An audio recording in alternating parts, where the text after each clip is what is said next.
Halo, Assalamualaikum warahmatullahi wabarakatuh.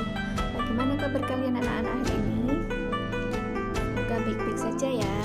Hari ini kita akan belajar tematika subtema 1 pembelajaran 1. Materi ajar kali ini yaitu tentang bahasa Indonesia, IPA, dan IPS.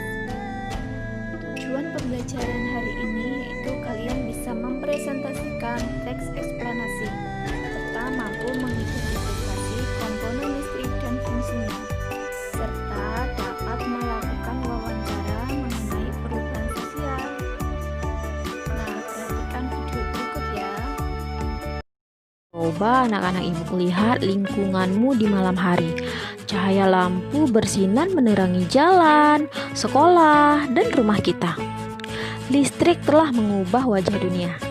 Tahukah kamu? Siapa tokoh yang berhasil menemukan mesin pembangkit listrik? Dan bagaimana lampu-lampu di rumah dapat menyala? Ayo kita pelajari. Anak-anak, sekarang mari kita baca teks yang berjudul Listrik Pengubah Wajah Dunia. Listrik telah membawa banyak perubahan dalam kehidupan masyarakat di dunia. Michael Faraday adalah tokoh penemu arus listrik. Faraday lahir pada tahun 1791 di Newington, Inggris. Ia berasal dari keluarga miskin dan hanya sebentar merasakan pendidikan di sekolah. Dengan perjuangan keras dan semangat pantang menyerah, ia akhirnya berhasil membuat alat sederhana pertama yang dapat menghasilkan gelombang elektromagnetik. Tahukah kamu bagaimana perjalanan arus listrik hingga sampai ke rumahmu?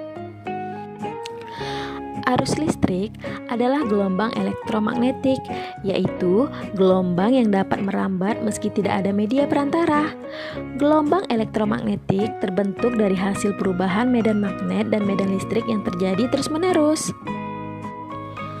Proses tersebut kemudian memicu terjadinya arus yang kemudian kita kenal sebagai arus listrik. Arus listrik dihasilkan oleh generator raksasa pada pusat pembangkit listrik. Arus listrik tersebut disalurkan melalui jaringan listrik tegangan tinggi berupa jaringan kabel pada menara-menara tinggi yang menuju ke gardu-gardu penerima di berbagai daerah. Dari gardu-gardu penerima, arus listrik kemudian disalurkan ke rumah penduduk dan berbagai tempat yang memerlukan. Arus listrik yang diterima di rumah kemudian disalurkan melalui rangkaian kabel listrik di dalam rumah. Rangkaian kabel tersebut umumnya berada di atap untuk tempat dudukan lampu atau di dinding rumah untuk sakelar dan colokan listrik tempat menghubungkan beragam peralatan elektronik seperti televisi, kipas angin, dan kulkas. Rangkaian listrik di dalam rumah dapat berupa rangkaian seri atau rangkaian paralel.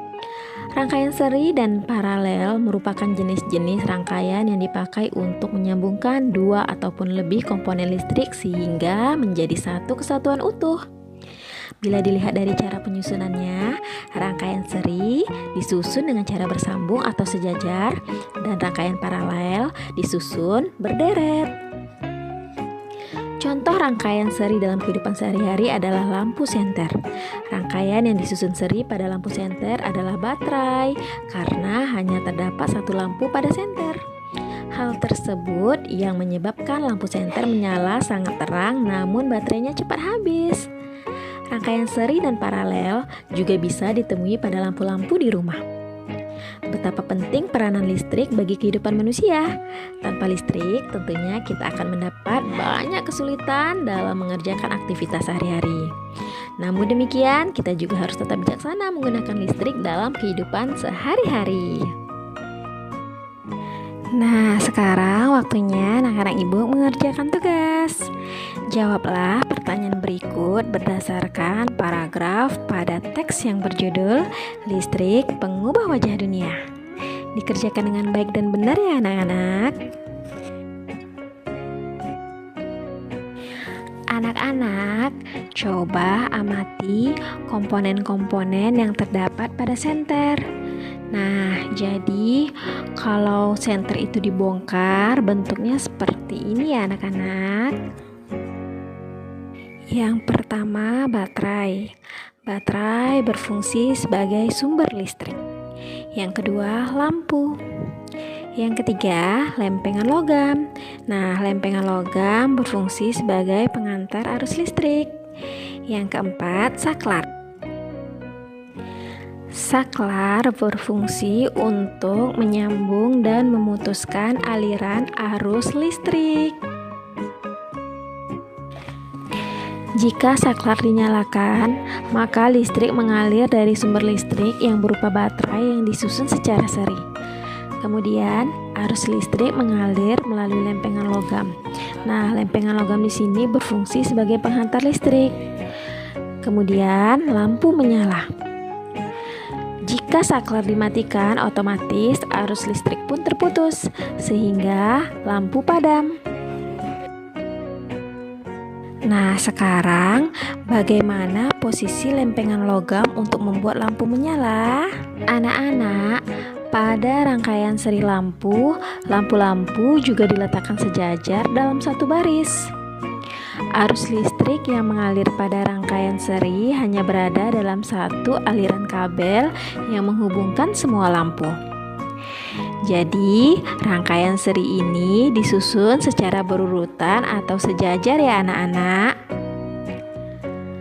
Anak-anak, rangkaian seri ini memiliki kelebihan. Di antaranya, tidak memiliki banyak kabel. Kemudian, hemat saklar. Nah, karena rangkaian ini hemat saklar, sehingga biaya pun akan hemat. Anak-anak, rangkaian seri juga memiliki kekurangan loh. Di antaranya, cahaya lampu semakin redup jika jauh dari sumber listrik. Kemudian, apabila satu lampu dimatikan, yang lain juga ikut mati. Menurutmu, apa perbedaan antara masa sebelum ada listrik dan setelah ada listrik? Nah, kemudian kalau dulu berkomunikasi harus secara tatap muka.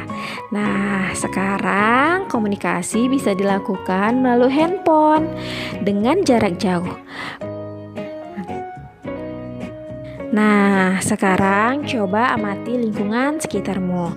Temukan sebanyak mungkin pengaruh listrik dalam kehidupan di bidang sosial dan budaya di lingkungan tempat tinggalmu. Tuliskan dalam peta pikiran berikut. Nah, tugas selanjutnya, anak-anak ibu diminta untuk mengamati beragam benda elektronik di rumah yang menggunakan energi listrik beserta manfaat dari benda tersebut. Kemudian, anak-anak ibu diminta untuk mengamati lampu-lampu yang ada di rumahmu. Apakah lampu-lampu tersebut menggunakan rangkaian seri? Nah, tuliskan pengamatanmu pada tabel berikut. Nah, cukup sekian ya materi hari ini. Selamat belajar dan semoga